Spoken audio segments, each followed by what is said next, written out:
Bismillahirrahmanirrahim. Assalamualaikum warahmatullahi wabarakatuh. Alhamdulillahirabbil alamin wassalatu wassalamu ala asrofil anbiya'i wal mursalin wa ala alihi wa sahbihi ajmain. Asyhadu an la ilaha illallah wa asyhadu anna Muhammadan abduhu wa rasuluh. Yang saya hormati Bapak Kepala Sekolah, yang saya hormati Bapak Ibu guru Pendidikan Agama Islam di SMK Negeri 1 Surabaya, yang saya cintai dan saya banggakan, anak-anak peserta didik atau peserta Pondok Ramadan 2021 yang berbahagia. Marilah bersama-sama kita manjatkan puji syukur Allah.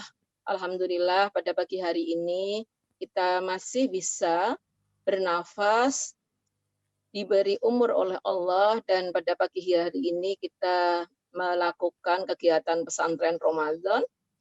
Dalam hal ini adalah thalabul ilmi. Salam dan sholawat semoga selalu tercurahkan kepada junjungan kita Nabiullah Muhammad SAW. Seperti tadi disampaikan, terima kasih Bapak Moderator. Saya Din Rahma Suryani, pengawas PAI Kota Surabaya. Kebetulan saya baru menggantikan Pak Mashat yang sudah purna tugas. Jadi saya sebagai pengawas baru di SMK, terutama di wilayah selatan. Katanya kalau tidak kenal maka tidak sayang, betul ya Pak ya? Baik ya, saya mungkin jelaskan dulu. Saya menjadi guru PAI kurang lebih hampir 30 tahun ya. Yang pertama saya jadi guru mulai tahun 93 di dekat situ saja di SMA Kemala Bayangkari Surabaya. Pada waktu pengangkatan PNS langsung menjadi guru DPK di SMA Kemala Bayangkari 1 Surabaya mulai 93 sampai 2018 ya, kurang lebih 25 tahun. Kemudian tahun 2013 sampai 2015 karena kurang jam saya juga mengajar di SMA 15. Kemudian terakhir 2015 sampai 2020 saya mengajar di SMA Negeri 18 Surabaya. Baru tahun 2000 tepatnya Januari 2020 saya diangkat sebagai pengawas. Anak-anakku sekalian yang saya cintai, pada kesempatan kali ini saya ingin berbagi mengenai hakikat dan tujuan penciptaan manusia. Di pagi sudah saya share ke Pak Selamat ya, karena terus terang mohon maaf. Terima kasihnya. Jadi materi saya ini, kalau yang kemarin materi saya mengenai sukses ya mendapat ridho Allah. Baik anak-anakku sekalian, kalau kita berbicara mengenai tujuan ya, setiap orang pasti punya tujuan. Demikian juga Allah mempunyai tujuan terhadap penciptaan daripada makhluknya. Nah, apa sih sebetulnya tujuan atau hakikat penciptaan dari manusia itu? Ya, seperti pada Quran surat At-Tin ayat 4, Allah sudah menyebutkan bahwa kita manusia dikatakan sebagai makhluk yang sebaik-baiknya. Ya. Laqad khalaqnal insana fi ahsani taqwim. Sesungguhnya kami telah menciptakan manusia dalam bentuk yang sebaik-baiknya. Nah, bentuk yang sebaik-baiknya itu apa hanya fisik ya? Apa itu gitu ya? Nah, perlu kita kaji lebih mendalam. Sebetulnya siapa sih kita gitu ya? Kenapa kita disebut sebagai makhluk yang sebaik-baiknya atau makhluk yang sempurna? Ya.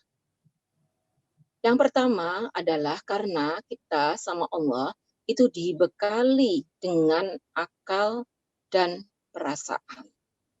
Ya.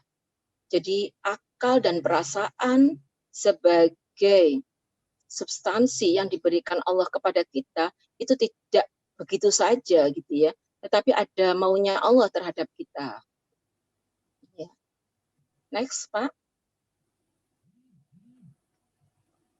Oke. Ya, apapun warna kulit kita, dari mana kita berasal, ya, bagaimana status sosial kita, gitu ya, kita tetap sebagai makhluk yang paling baik atau yang paling sempurna. Ya, tadi saya bilang bahwa karena manusia itu diberi oleh Allah kemampuan akal dan pikiran. Nah, sekarang banyak sekali ayat-ayat yang disebutkan dalam Al-Quran mengenai orang yang berakal. Kadang ada orang dikasih akal, tetapi tidak dimanfaatkan akalnya. Nah, kita coba bandingkan manusia dengan hewan, ya. Misalkan ini kadang ada orang menganggap bahwa ini adalah nenek moyang kita, gitu ya. Dia sebagai ibu si panse atau kera, dia menggendong anaknya. Ibu kita pun pernah menggendong kita, ya. Bahkan kalau di dalam Quran surat Al-Baqarah itu kita dalam penyusuan ibu haulaini kamilaini 2 tahun penuh. Ya. Demikian juga dia juga melakukan tolong menolong. Bagaimana dengan manusia? Sama. Wa ta'awanu 'ala birri wa taqwa wa la ta'awanu 'ala ismi wal udwan. Tolong menolonglah kamu dalam kebajikan dan takwa dan jangan tolong menolong dalam perbuatan keji dan permusuhan. Nah, bagaimana kalau manusia itu dibandingkan dengan hewan? Ya, di situ hewannya digambarkan memegang uang. Nah, bagaimana kalau manusia? Apa waktunya habis untuk memburu uang? Ya, mencari nafkah, gitu ya. Demikian juga masih juga ada yang mencoba gitu ya, karena sekarang zamannya digital, ada istilah literasi digital. Nah, hal-hal yang kadang-kadang bisa menarik orang, kita selfie-selfie gitu ya, seperti itu. Nah, ternyata hewan pun sama gitu ya. Tapi apakah sama gitu ya? Nah, kita kembali lagi tadi bahwa manusia itu dikasih perangkat oleh Allah sempurna itu karena ada akal dan perasaan.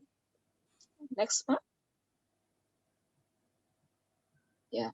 Nah, potensi akal dan perasaan inilah yang bisa membedakan manusia itu yang bisa berbeda dengan hewan, ya. Kenapa?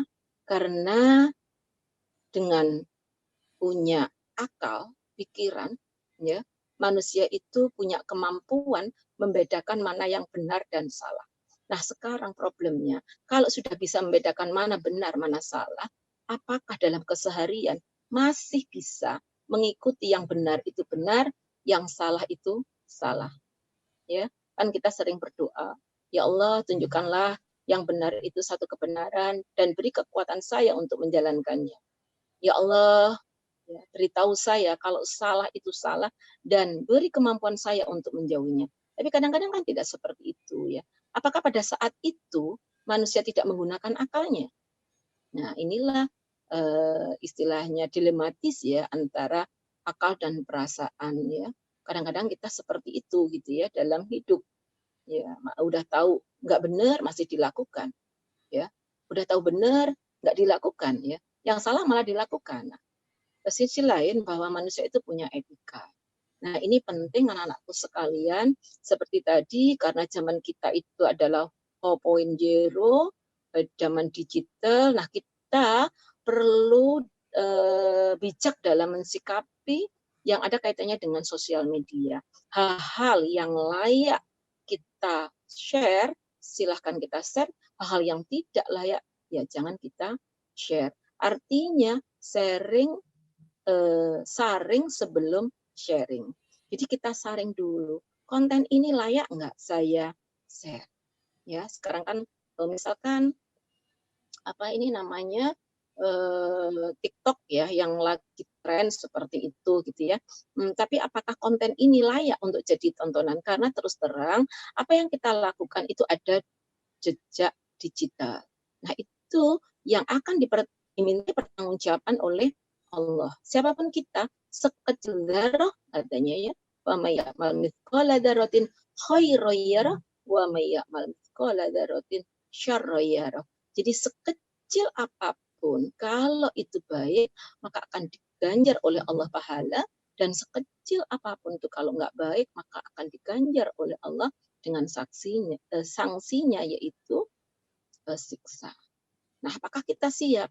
Nah, kita punya etika, maka perlu kita sekali lagi tadi ya saring sebelum sharing. Jadi enggak dikit-dikit kita share, dikit-dikit kita share ya. Nah, kalau sekarang itu ada penelitian yang mengatakan bahwa dalam sehari semalam manusia menggunakan kalau saya bilang itu gadget atau setan gepeng ya, kadang-kadang karena pengaruhnya lebih banyak ke menjurus ke negatif, maka itu kurang lebih 8 jam. Nah, kalau 8 jam kita manfaatkan yang positif, kita berbagi ilmu seperti sekarang, gitu ya, kita belajar seperti sekarang, oke, bagus, bernilai pahala. Tapi kalau sebaliknya, maka ya itu tadi, siap nggak kita pertanggungjawabkan? Ya, apa yang sudah kita lakukan dengan sosial media atau yang istilahnya tadi saya bilang gadget, ya, atau setan gepeng itu, gitu ya. Nah, kemudian yang tidak kalah penting, bisa membangun peradaban. Jadi ini kalau zaman dulu sampai sekarang yang namanya hewan, ya seperti itu. Dia nggak berubah. Tapi kalau manusia itu bisa membangun peradaban. Nah, kebetulan anak-anak sekalian, saya termasuk salah satu penulis Surabaya yang ada hikmah di balik pandemi. Jadi kalau kita tahu pandemi itu dari awal Maret ya, kita akhir Maret ya mulai masuk ke Indonesia, kurang lebih berarti setahun.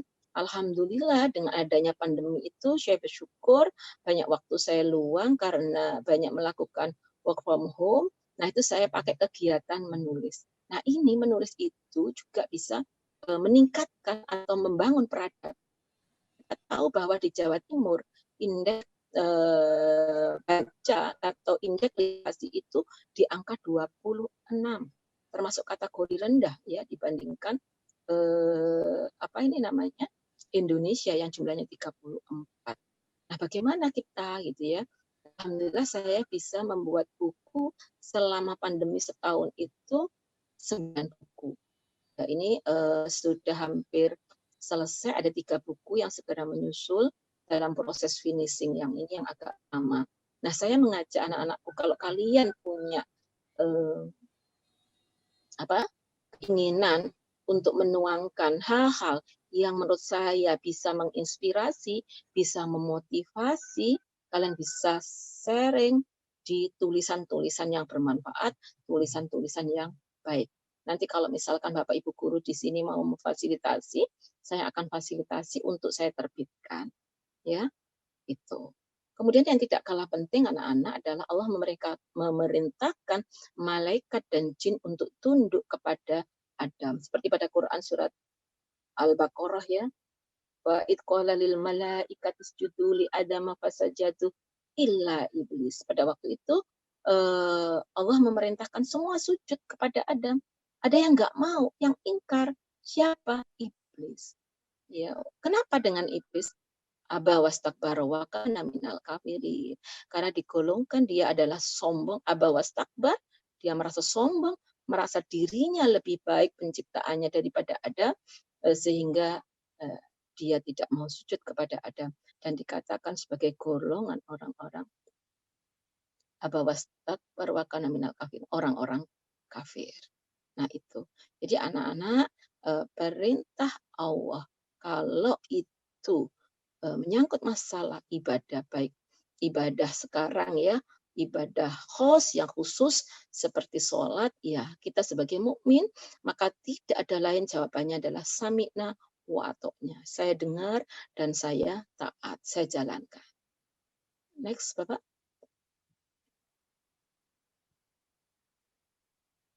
Nah, ini ada pada Quran surat Al-Baqarah 31-32.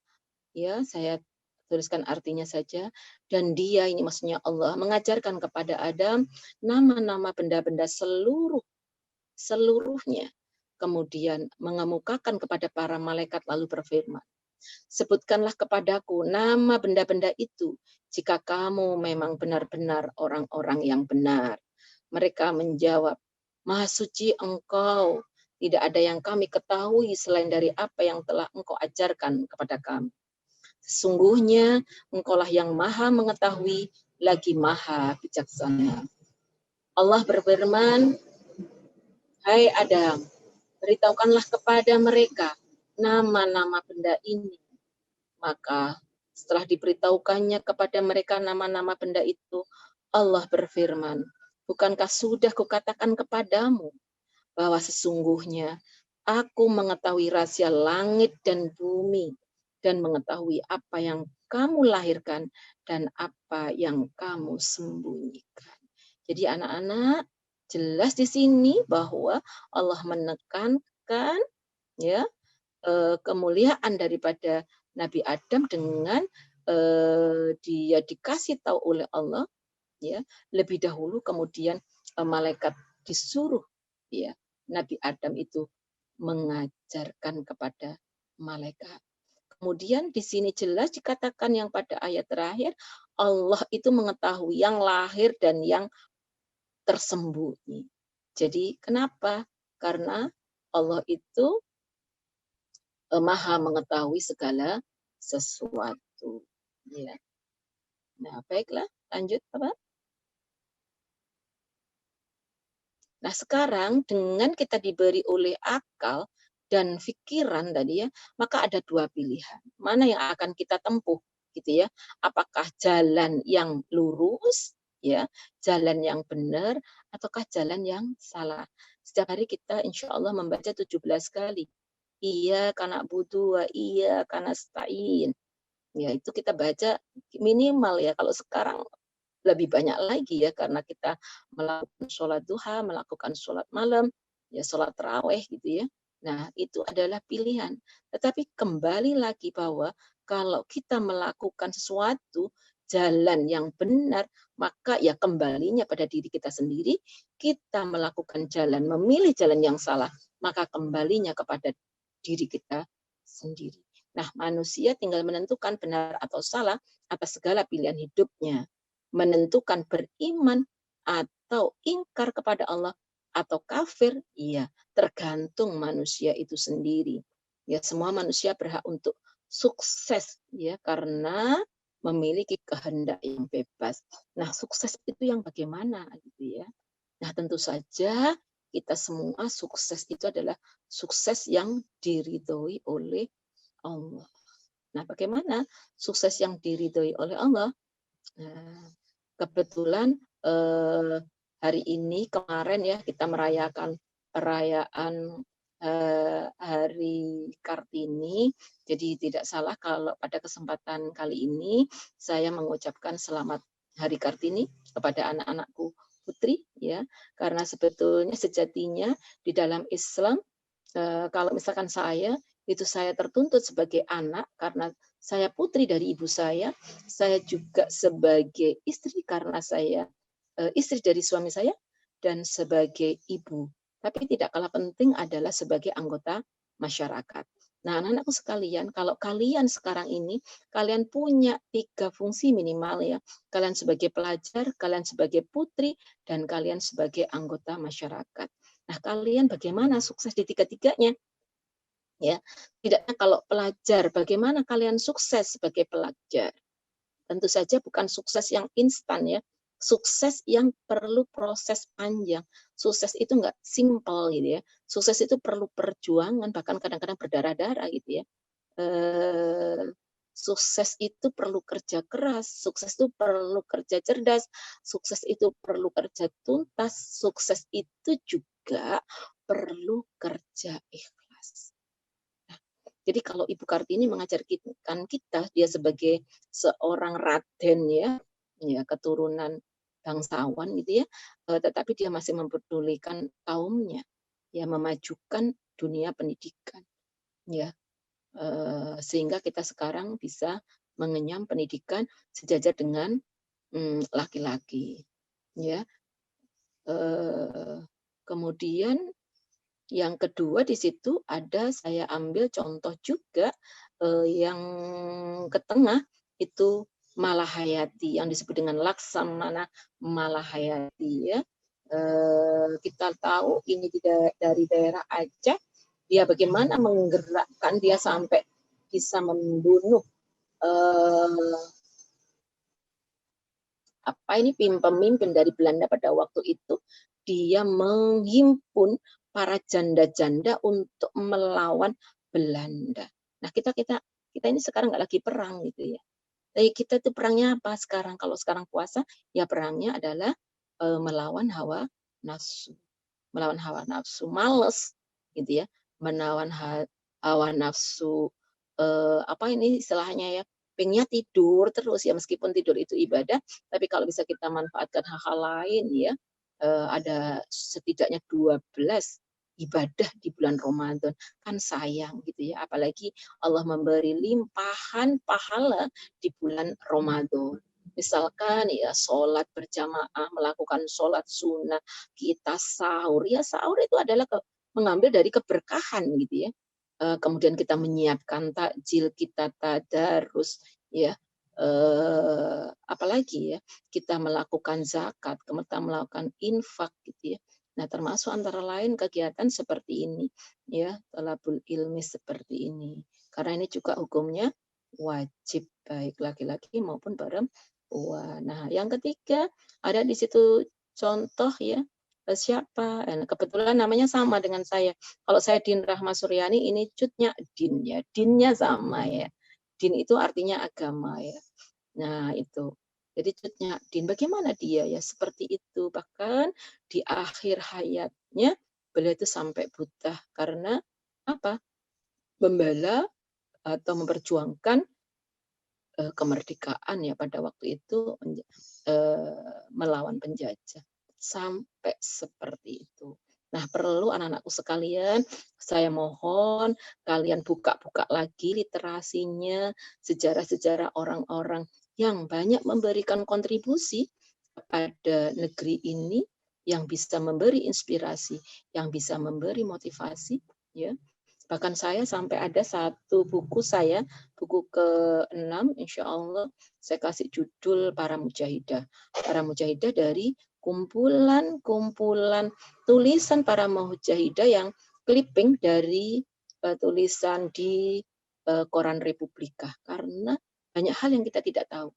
Kalau kita lihat sejarah masuknya Islam di Indonesia, misalkan saja ya, itu kan ada Siti Fatimah binti Maimun. Ya, bayangin ya, orang usia 18 tahun dari istananya ada di Medan ya, di sana ada Istana Maimun, ke sini belum ada pesawat ya, dia pakai kapal ya, berapa hari, butuh berapa lama itu ya, dia membawa dayang-dayangnya, ternyata di Gresik beliau berdakwah dan makamnya ada di Gresik di Leran, mungkin anak-anak ada yang belum tahu. Nah, ternyata dia di situ kena wabah. Ya kalau sekarang ini ada virus gitu ya, virus corona. Nah, waktu itu dia kena wabah. Nah, sampai dia meninggal beserta dayang-dayangnya. Jadi dalam satu makam di Leran Gresik itu, makam Siti Fatimah binti Maimun itu ada sampai ada 4 dayangnya beserta dayang-dayang. Nah, nanti anak-anak ini juga sebagai wawasan ya. Di situ ada makam panjang. Kalian belum pernah lihat. Nah, panjangnya insya Allah sekitar 10 meter gitu ya. Nah, itu perlu gitu ya. Karena apa? Karena dia berangkat tahun, tidak saja zamannya wali ya, mohon maaf. Dia adalah bukti masuknya Islam di Indonesia yang diakui pada abad ke-13. Jadi dia itu berangkat tahun 1000 ya. Ya, itu. Ya, bukan 1800, 1700, enggak, berangkat tahun 1000 ya, 1008 insyaallah. Nah, itu. Jadi ini adalah yang saya gugah dari anak-anakku sekalian, ayo kita semangat gitu ya. Semangat apa? Semangat pengen sukses gitu ya. Sukses kalau anak ini kebetulan anak kelas 11 ya. Nanti kalau kalian masuk jalur undangan itu yang diperhitungkan kan rapot semester 1, 2, 3, 4, 5. Jadi kalian tinggal satu lagi karena sekarang udah masuk semester genap kan, tinggal satu lagi semester 5. Nah, bagaimana? Kalau menurut saya ya kamu kalahkan temanmu sekelas, nggak usah kalahkan sejatim atau nggak usah kalahkan se-Indonesia gitu ya. Kalau kamu bisa mengalahkan temanmu sekelas atau sesekolah, nah pasti kamu insya Allah, Pak insya Allah kalian akan masuk ke perguruan tinggi yang kalian inginkan. Nah, next Pak, kita kembali lagi pada materi. Ya. Nah, kemudian dan dikatakanlah kebenaran itu datangnya dari Tuhanmu. Maka barang siapa yang ingin beriman, hendaklah dia beriman. Dan barang siapa yang ingin kafir, biarlah dia kafir. Sesungguhnya kami telah sediakan bagi orang-orang zalim itu neraka yang gejolaknya mengepung mereka. Dan jika mereka meminta minum, niscaya mereka akan diberi minum dengan air seperti besi yang mendidih, ya, yang menghanguskan muka. Itulah minuman yang paling buruk, ya, ya, untuk orang-orang, ya, yang diberikan Allah di tempat yang paling jelek, yaitu neraka. Nah, anak-anakku, kembali lagi bahwa Allah sudah memberi kita jalan. Apakah kita jalan lurus ataukah jalan berbengkok? Kembali lagi kepada diri kita. Nah, Allah tidak membiarkan itu, tetapi Allah juga memberi kita pedoman, ya. Kalau kita pada baca Quran surat Al-Baqarah, Alif Lam Dzalikal kitabul la raiba fi. Ini adalah kitab, ya. Nah, kitab yang bagaimana, ya? Petunjuk bagi orang-orang yang beriman. Next, Bapak. Ya. Kemudian pada Quran surat Al-Imran ayat 106 dan 107. Nah, ini gambarannya ada dua, anak-anakku. Adapun orang-orang yang hitam, ya, muram mukanya, kepada mereka dikatakan, "Kenapa kamu kafir sesudah kamu beriman? Karena itu rasakanlah azab disebabkan kekafiranmu itu." Tetapi pada 107 ayat yang ke-107, adapun orang-orang yang putih berseri mukanya, maka mereka berada dalam rahmat Allah, yaitu surga, mereka kekal di dalamnya. Anakku sekalian, mari kita semua berdoa, semoga kita semua yang ikut kegiatan Ramadan kali ini, orang tua kalian yang telah menyekolahkan kalian, yang mendampingi kalian, semuanya dimasukkan ke dalam surganya Allah. Amin, Allahumma amin. Jadi itu tadi, ya, pilihannya, kita mau yang mana? Yang mau gosong, ya, yang mau diazab Allah, ataukah kita yang diberi oleh Allah rahmat, gitu, ya. Sehingga saya mengajak anak-anakku sekalian, kalau kalian masuk masjid, niatilah iktikaf, ya. Niati iktikaf, kemudian banyak-banyaklah membaca asyhadu alla ilaha illallah, astaghfirullah, nas'aluka ridhoka wal jannah wa na'udzubika min sakhatika wan nar. Nah, banyak-banyaklah membaca itu yang seringkali kita baca pada waktu selesai melaksanakan sholat witir, itu, ya. Jadi itu jadikan amalan kalian, ya Allah. Saya bersaksi bahwa tiada Tuhan selain Allah. Karena ini pegangan yang kuat, kalau kita mengatakan bahwa tiada Tuhan selain Allah, maka kita itu ibaratnya kayak pohon yang menancap kuat, nggak mudah goyah, gitu, ya. Ya, jadi bukan seperti rumput, ya, gampang sekali tercerabut, tidak seperti itu. Tapi kita seperti pohon yang kuat, gitu, ya, tertancap kuat, ya, teduh, gitu, ya. Kemudian kita bermohon kepada Allah, karena terus terang kita ini mulut kita, terutama kalau perempuan, ya, seringkali kan nyinyir-nyinyir, gitu, ya. Nah, ini kita minta kepada Allah dosa itu dengan istighfar, ya, mohon ampun kepada Allah. Nah, itu.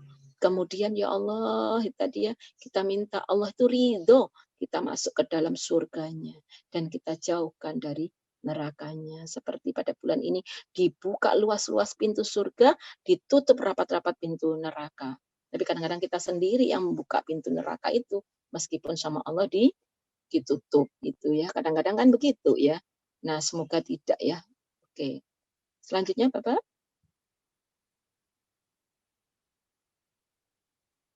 Nah itu tadi ya. Jadi Allah memberi kita petunjuk pada waktu itu. Allah ini kasusnya Nabi Adam ya. Nabi Adam diturunkan ke dunia karena satu kesalahan. Tapi apakah tidak diampuni? Sama Allah diampuni. Karena Nabi Adam ternyata dia berdoa kepada Allah, Rabbana dolamna anfusana wa ilam taufir lana wa tarhamna lanakunanna minal khosirin. Ya, dia bermohon kepada Allah, ya Allah, ya, aku ini telah mendolimi diriku sendiri. Ya, oleh sebab itu, ya Allah ampuni aku, sehingga aku bukan termasuk golongan orang-orang yang rugi. Nah, sehingga tidak benar apabila Nabi Adam itu masih punya, gitu, ada yang beranggapan bahwa manusia itu masih punya dosa warisan dari Nabi Adam, itu tidak benar. Ya, karena Allah sudah memberikan pengampunan dengan doa Nabi Adam ya. Nah, kita kan juga begitu ya, seringkali membaca doa ini karena terus terang kita juga sering berbuat dolim. Dolim itu artinya aniaya, baik pada diri sendiri, pada orang lain gitu ya, kepada orang tua, kepada guru gitu ya, kepada sesama, kepada teman gitu. Kadang-kadang kita berbuat dolim gitu ya, nggak adil gitu ya.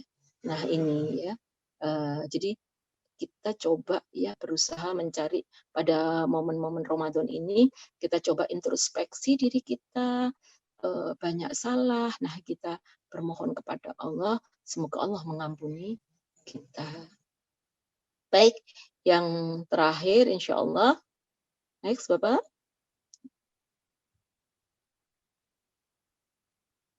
Oke. Nah, lanjut saja, Bapak. Nah, ini yang terpenting ya.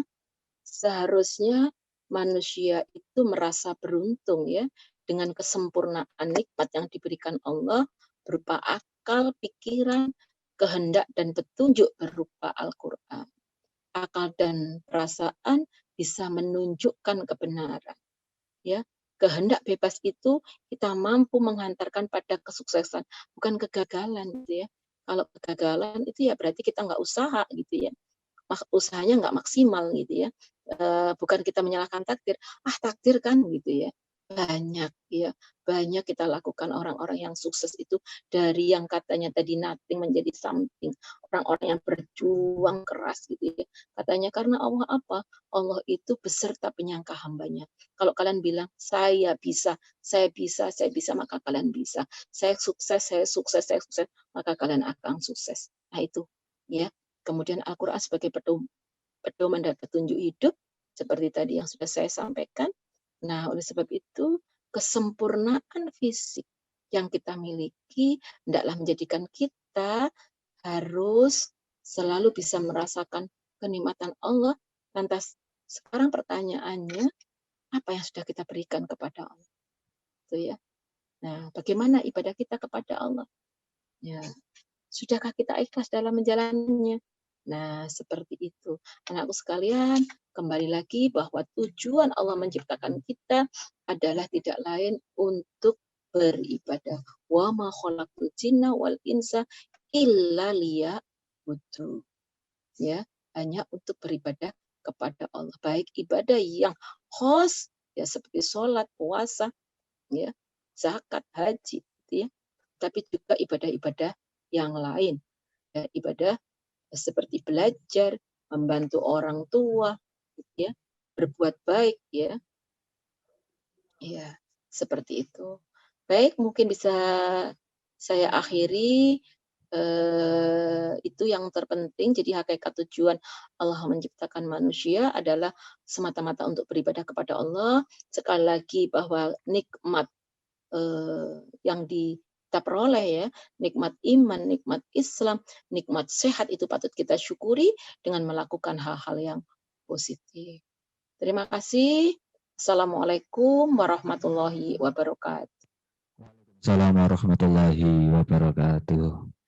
Terima kasih kami sampaikan kepada Ibu Dr. Anda Haja Din Rahma Suryani, MPDI, yang telah memaparkan materi yang luar biasa tentang hakikat dan tujuan penciptaan manusia. Mungkin sebelum Ibu Din beranjak, Sekiranya mungkin ada dari anak-anak kami yang ingin menanyakan sesuatu, masih bisa nggih Bu? Mungkin ada yang Bisa bertanya. Pak, monggo Pak. Ya, monggo. Baik anak-anak, di antara 456 peserta, mungkin ada yang bertanya tentang materi yang telah disampaikan oleh Ibu Pengawas PAI kita, yaitu Ibu Din Rahma Suryani. Yang mau bertanya dipersilakan untuk raise hand. Mungkin ada yang mau bertanya? Silakan untuk raise hand, nanti akan kita buka mic-nya.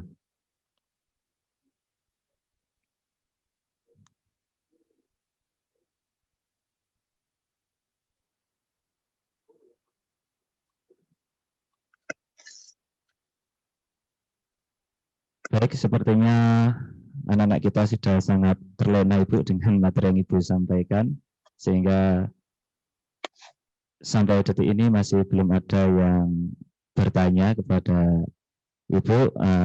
Kami sampaikan terima kasih kepada Ibu Din Rahma Suryani yang telah memberikan waktunya di tengah kesibukan panjenengan untuk memberikan materi bagi anak-anak kami di SMK Negeri 1 Surabaya. Terima kasih Ibu. Kalau mungkin Ibu ada keperluan, monggo untuk bisa meninggalkan Zoom meeting ini. Tapi kalau misalkan Ibu masih mengikuti kegiatan kami dengan senang hati, kami persilakan Ibu untuk tetap bergabung di grup meeting ini.